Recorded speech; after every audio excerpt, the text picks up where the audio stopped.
What's going on YouTube? It's Gavin. I'm here with another reaction video for you today. So Bale, he's been doing these Spongebob conspiracy videos we've been checking out. Definitely go check out my other reactions to those. I've also been checking out reaction videos to Spongebob conspiracy theories by the Theorizers, so definitely go check that out as well. Shout out to both Bale and the Theorizer. They noticed things I would have never noticed as a kid. Many of us wouldn't have noticed as kids, and it's just mind-blowing, man. So major shout out. So this is what we're going to be checking out today. I've gotten a bunch of requests for this, so we're already getting into it. The evolution theory, Bale. Let's get into it. Don't forget to hit subscribe, like, and share. Let's go, man. Are the Bikini Bottom citizens the result of nuclear radiation? Who is Pearl's mother? What is the Krabby Patty's secret formula? These are by far the three biggest questions in the show SpongeBob SquarePants, and today I'm going to be answering all three of them and more with just one theory. Get ready for the dark... Now, I gotta say, as a kid, sure we wondered what was in the secret patty formula, but I never wondered once who Pearl's mother was, honestly. I just thought it was kind of weird that Mr. Krabs had a whale daughter. But I never wondered about the mother. And also, I never heard anyone wonder about the nuclear radiation. But that's definitely an interesting question. Both of those are actually really interesting. And I think everyone's wondered about the Krabby Patty as far as that goes. Biggest SpongeBob conspiracy you'll ever see. This is the evolution theory. Let's go.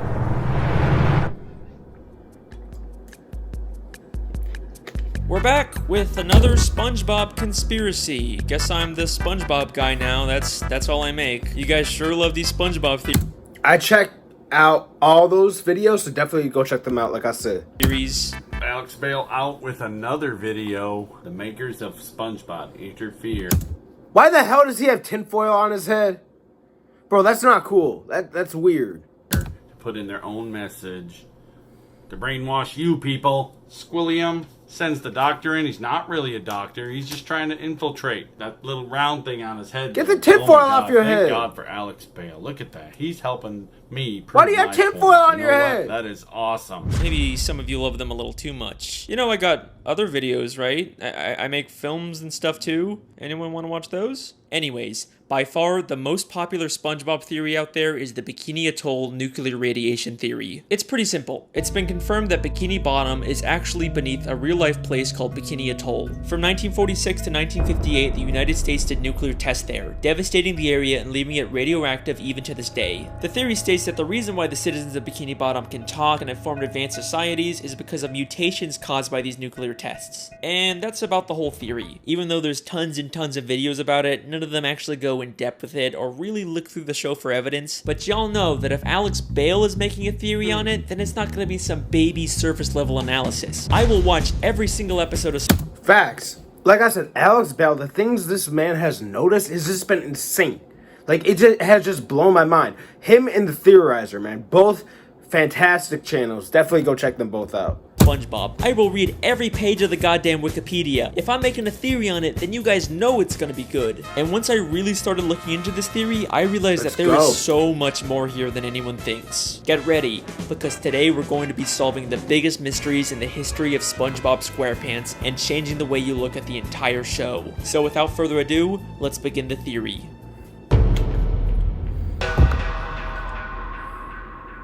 In order to find out whether the Bikini Atoll theory is true, we first have to determine whether fish talking and being so intelligent is unique to Bikini Bottom, or if that's just the way the SpongeBob universe works. You know, it could just be that all animals in this world are able to talk, and that's completely normal because at the end of the day, SpongeBob is still just a cartoon. Well, if we take a look at Season 10, Episode 10, Feral Friends, we get a bit of a hint about how the SpongeBob world works. In this episode, a green moon appears and transforms all the characters into less cartoony, real-life versions of themselves. SpongeBob? Patrick? Just like in real life, they can't talk and end up trying to eat each other. The French narrator is watching all this unfold, and he says this very important line. I have been monitoring the behavior of the green moon all day. And that was also mentioned in one of Bale's other videos. And basically, Sandy calls the narrator, which is weird because how does Sandy know the narrator? And also, why does the narrator in the submarine have a picture of Sandy on his desk? It's kind of weird, but let's get back to it. It is called Neptune's moon. Every 100 years, it de-evolves everyone in Bikini Bottom into primal fish. Every 100 years, it de-evolves everyone in Bikini Bottom into primal fish. So this implies that the characters in Bikini Bottom are more evolved and were once like these primal fish. But this doesn't prove that the evolution only exists in Bikini Bottom. It could still be a worldwide phenomenon. Remember that bonus DVD clip I found in my television theory? It was about humans studying fish in Bikini Bottom because of their intelligence. Land-loving scientists have tried to learn the secrets of intelligence. Their studies led them to this. The question is, for that moon episode, how did SpongeBob and everyone go back to normal? I forget if Alex Bale mentioned it in his other video, but like I said, I haven't watched that episode, so I don't know. So if you guys know how everyone got back to normal, just let me know in the comment section below. Sea, where the citizens of one undersea colony demonstrated a genius so enormous, the scientists felt compelled to record their actions for use in teaching mankind how to live better. This makes it sound an awful lot like the fish in Bikini Bottom actually are uniquely evolved and it's not some worldwide phase. Then, in the SpongeBob 20-year anniversary special, SpongeBob's Big Birthday Blowout, we get a major piece of evidence for this theory. SpongeBob and Patrick take a tour of the surface world and eventually go to a fish store and see some very realistic, less evolved fish. What kind of monsters would want to Wait, what? I gotta watch that, man. keep fish folk in jail like this?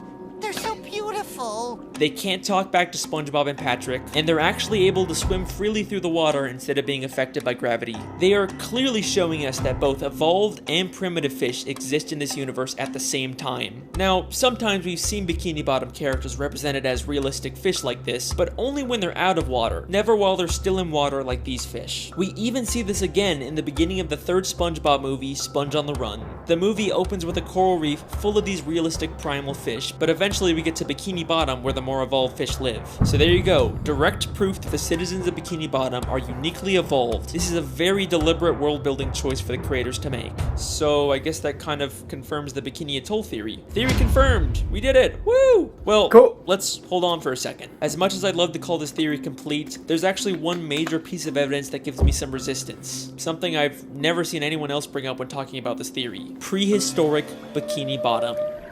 We've seen episodes like UGG or SB129 that show Bikini Bottom millions of years in the past, but we still see evolved versions of SpongeBob and Patrick. Sure, they may not be super intelligent or advanced, but they're still clearly way more evolved than the primitive, realistic versions we see in Feral Friends or in the True. fish store. So, how are we seeing these evolutions millions of years before the Bikini Atoll tests? Well, unfortunately, I think the only conclusion is that the Bikini Atoll theory just isn't true. I mean, clearly something has caused Bikini Bottom citizens to be uniquely evolved, there's no denying that. But whatever caused it took place millions of years ago and couldn't have been the Bikini Atoll nuclear tests. Then, what really caused the evolution? In the entire show, the only thing we've seen that directly affects the evolution of characters is the Green Moon and Feral Friends. Except the French narrator specifically calls it Neptune's moon, It is called Neptune's moon. named after the ruler of the seven seas, King Neptune. King Neptune is a character who's been around since the beginning of the sea. He's a character who the Bikini Bottom citizens view as their god, and he's a character who has the ability to change fish into other forms. I remember that guy.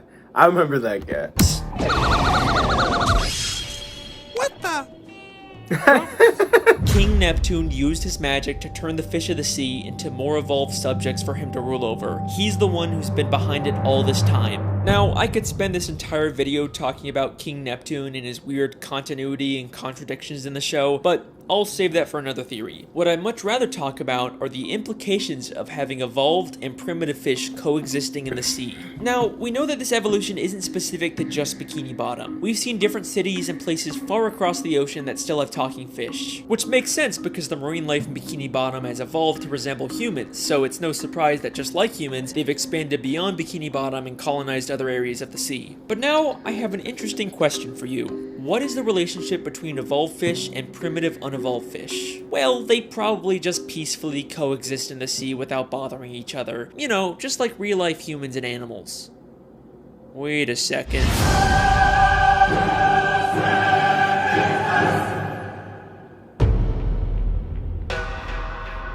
The war? Oh, Lord. So, I have a prediction. It said the war. So, I have two predictions. Number one, there'll be a war between the less evolved fish and the more evolved fish. And I imagine most likely the more advanced fish are going to win because they're the more advanced fish. But we have humans versus fish. You got fishing. You got the mass seafood industry. You got nuclear shit going on. You got all this other stuff. So maybe the fish say, screw this. Let's go have a comeback at the humans. Let's show them who's boss. That's some predictions I got. Let's see what happens. In Season 3, Episode 10, the Krusty Krab training video, there is this hilarious, absurd moment when they're talking about Mr. Krabs. After the war, Krabs stayed secluded in a deep depression that seemed endless. Like, what war happened in Bikini After the war? What war? Bottom? They just tell us this and then completely drop it. But with this new context, is it possible that Krabs fought in a war against these primitive, wild fish of the sea? I mean, let's remember in Feral Friends, some of those de-evolved fish were massive compared to the evolved fish, and they immediately started attacking each other. The battle for the survival of the fittest rages on in the animal kingdom. So yeah, in order for the Bikini Bottom citizens to survive and It's true though. In the oceans, fish eat other fish. That's how they stay alive. They eat other fish, and then certain fish eat less evolved things like plankton and stuff like that. So, like sharks and all that will eat fish, obviously. Like, it's just how they survive. It's how they eat. So, maybe it was like regular fish versus regular fish, and then in the mix would be the more evolved fish trying to survive. I don't know.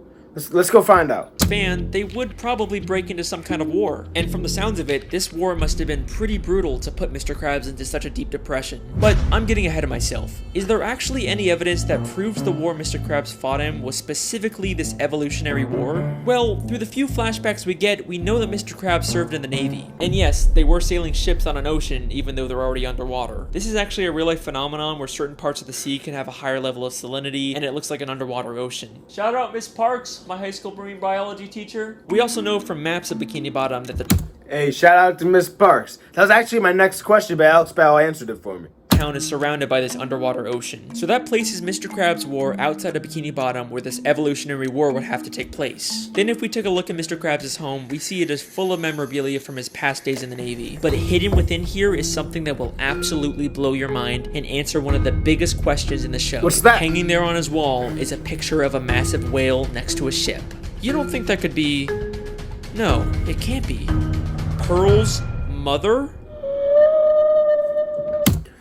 Well, that does make sense. I mean, how would Mr. Krabs, a freaking crab, have a whale daughter? I'm sure it's a cartoon, but still, how would a crab have a whale daughter if he didn't have sex with a whale? But that's still interesting, though, because that's still cross breeding. It's like cross species. Like, how would that work? Because, like, if a monkey has sex with, I don't know, a tiger, well, they obviously aren't going to have a monkey tiger baby. It wouldn't be able to produce, I don't think. So, how would that Maybe I'm reading into it, or maybe Alex Bale's gonna answer it. Let's continue. Pearl is Mr. Krabs' whale daughter. The show never really explains how a crab can be the father of a whale, but most people just assume she was adopted. People have been speculating about who Pearl's biological mother is for years, and I think we finally just found our answer. We see 2 photos of this. As a kid, like I said, I never wondered who the mother was, but I did wonder how Mr. Krabs had a whale daughter, but I didn't really think about it that much. It crossed my mind every once in a while, but I never really dug into it.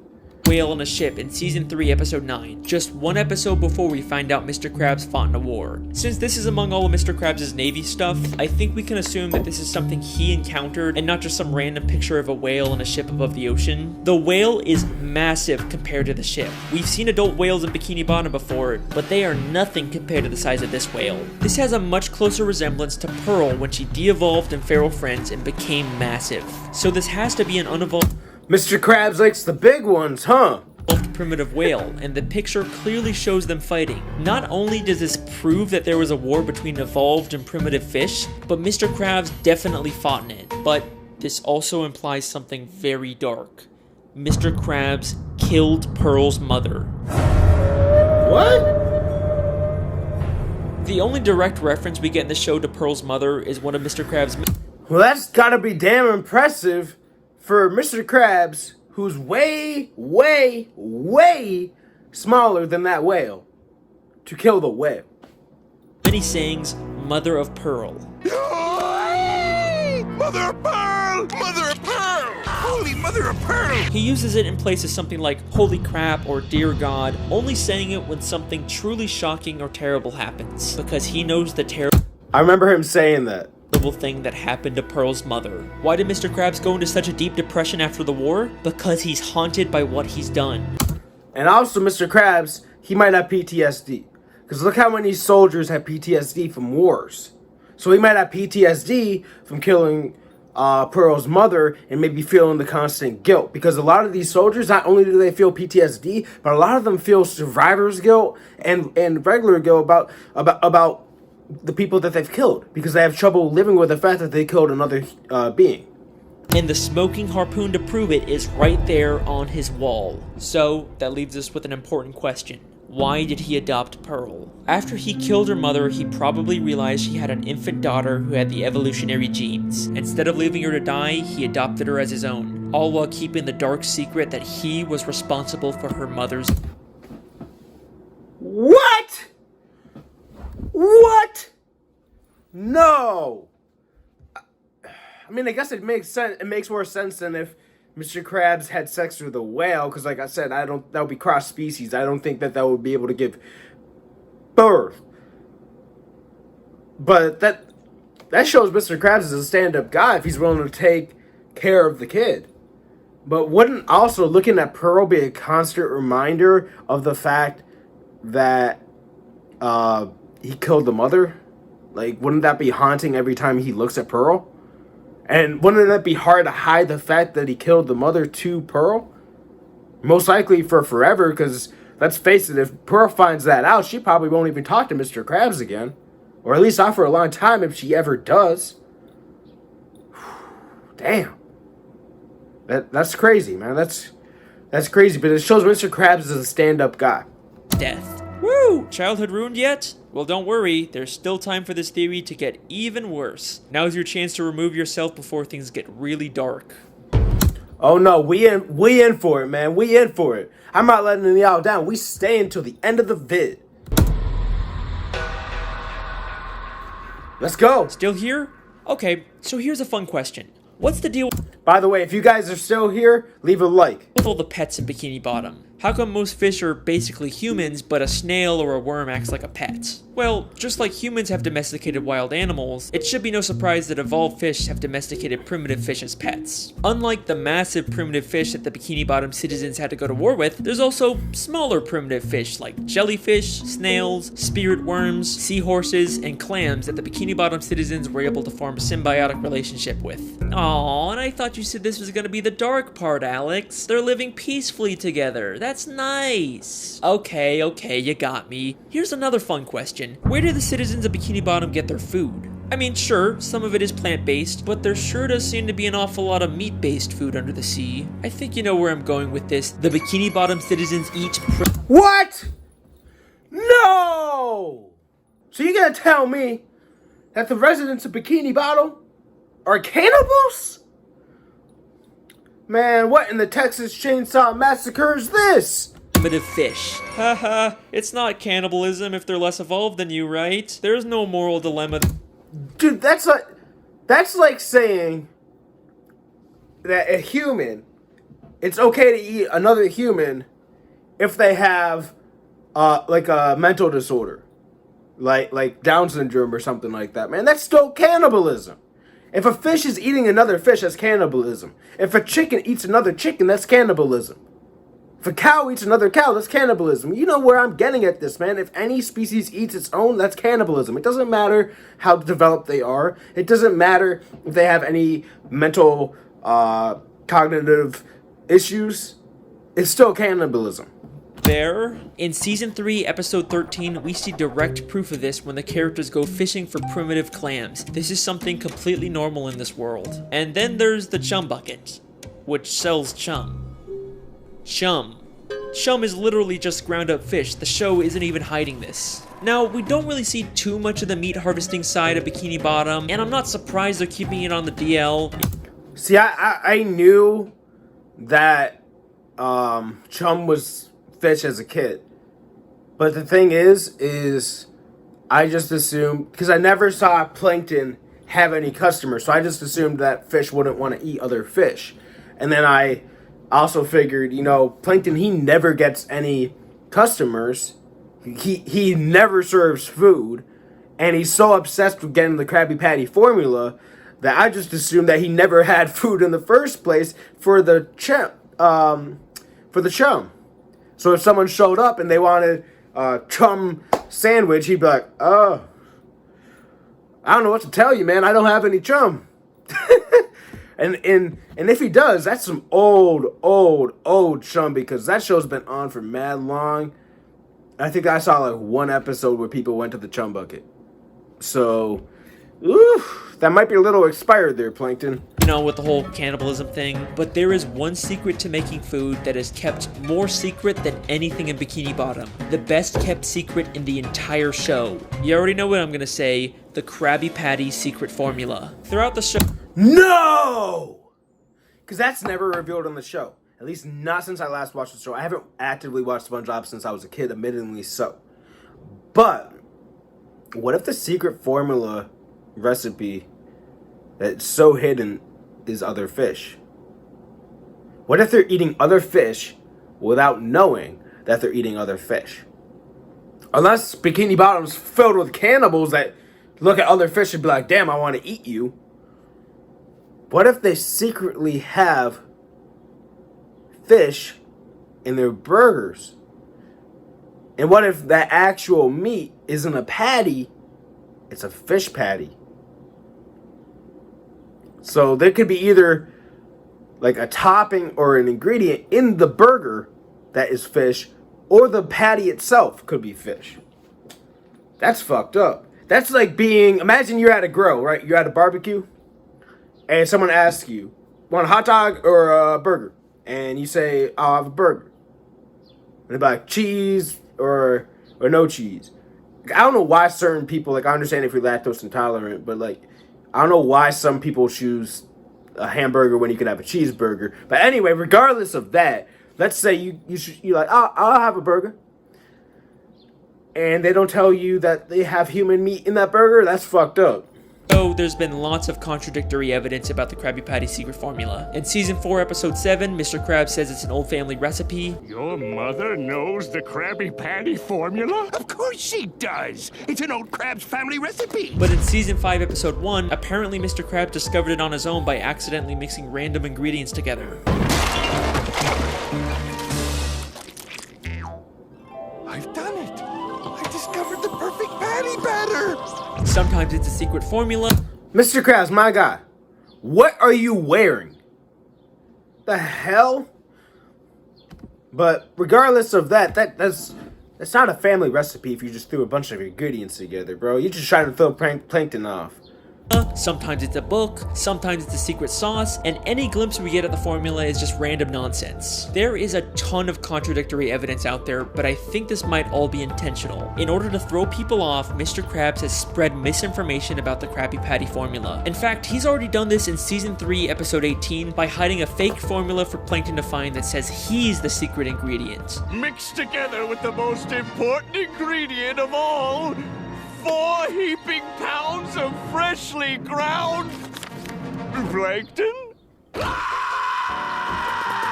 And the contradictions aren't just inside the show. Even one of the Spongebob crew members once said that Krabby Patties are vegetarian and contain no meat. But I've always been a little suspicious about what the creators say. They've also said that they're not allowed to show fish as food, except they clearly do with chum, clam fishing, and all the many gags where fish are friends, not food, like Finding Nemo. Turn into food. It's almost like they're not allowed by Nickelodeon to publicly acknowledge this because that could create a controversy, but they could still sneak this dark secret into...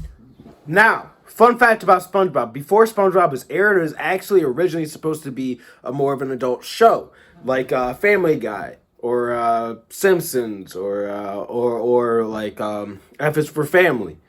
So, then it got changed into a kids show, and then most likely, if this is the case, they don't want kids to know that they're eating other fish, so they hide it and throw alternative information to throw off the kids. But kids, like I said, as a kid, I didn't read into it, and I know a lot of kids that watched SpongeBob in my grade at the time, and they didn't really read into the episodes either. It was a cartoon.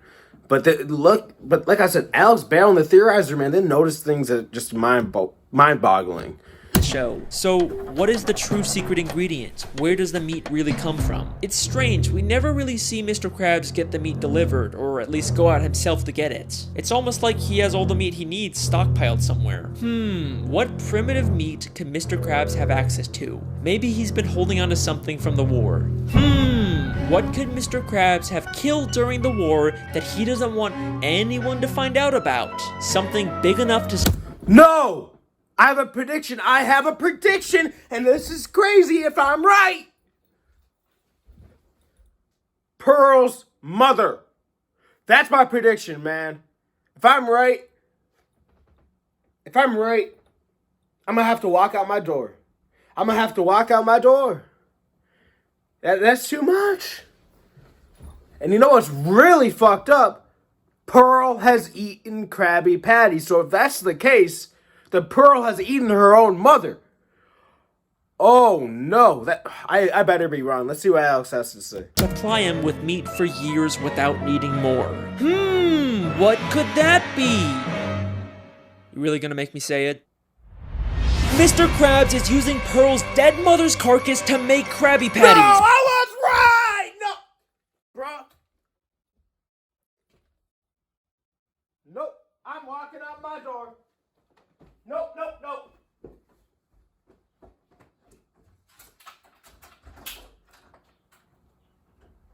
Alright, I'm back, y'all. Man, no way! I was right! I'm hardly ever right on these predictions for these conspiracy videos. Pearl has eaten Krabby Patty. She's eaten her mother? Bro, that is so fucked up. Imagine someone eating your mother or your grandmother. What the fuck? No!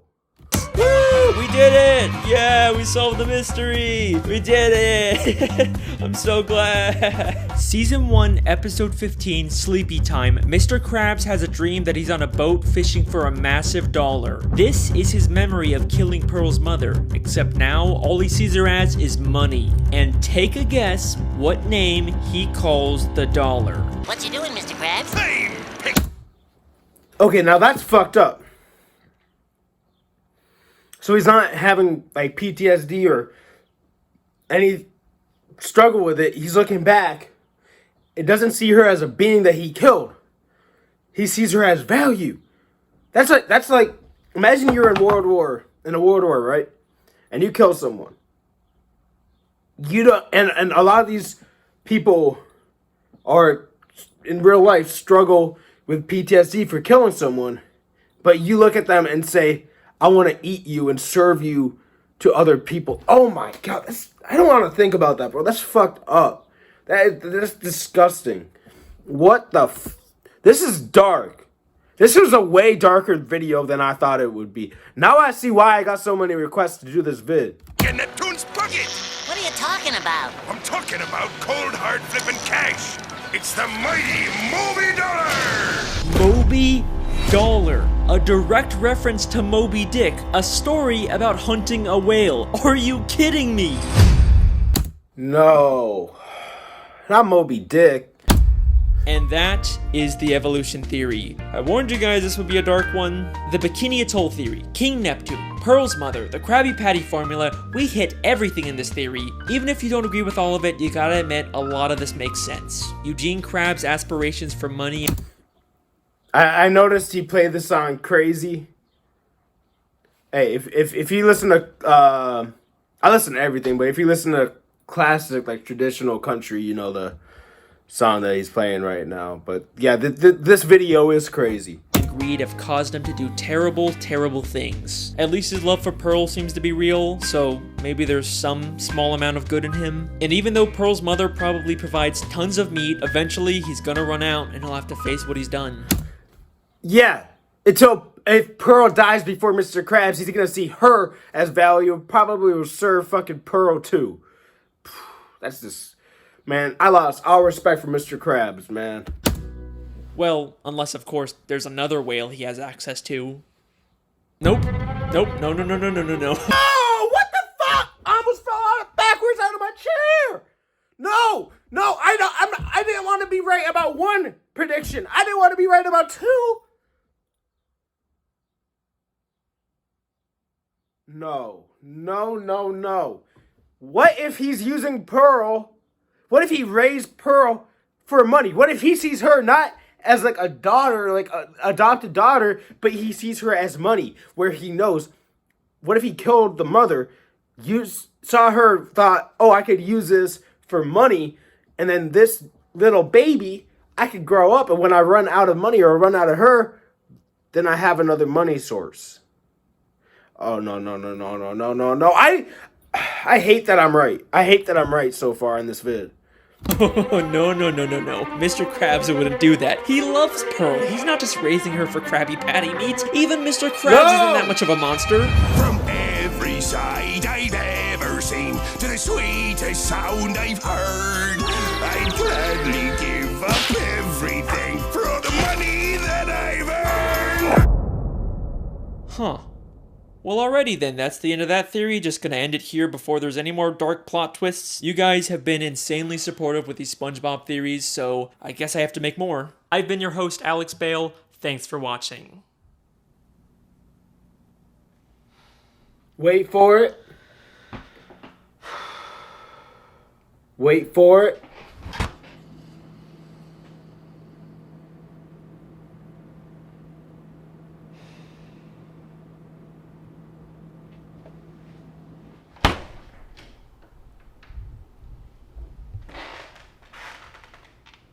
What you doing, Alex? Hey. Just want to let you know that I think I'm gonna take a break from the SpongeBob videos for a little bit. Who's he talking to? It's not you. I mean, the videos are great. People love them. It's just, I think I want to go back to making actual films for a bit. Who's he talking to? Okay then. Thanks for everything. I guess I'll just see you around.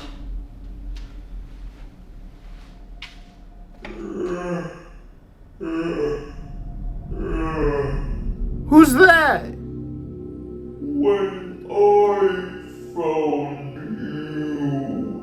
you I'm so confused. were unnoticed and unloved. But now you have millions of views. You have sponsors. Why would you forsake them? I just, I don't want to really make these videos forever. I don't want to be known as the SpongeBob guy.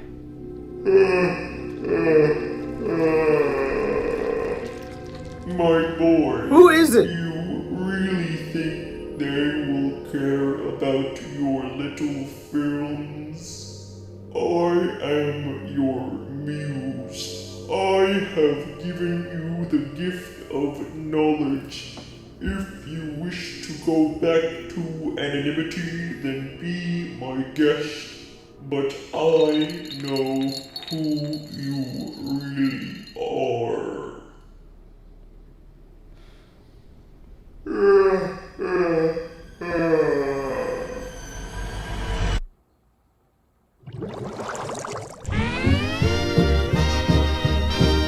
Okay, the ending was kind of weird. He usually says, "Oh, wait a minute." That's why I said, "Wait for it." But I guess there's gonna be a number 5 coming. I guess that's a little prediction. All right, man, I'm mind fucked right now. If you guys made it this far, thank you. I definitely didn't plan on this video being almost 40 minutes, but man, I'm mind blown. I hate the fact that I was right on some of my predictions. Don't forget to subscribe, like, and share. It's crazy, man.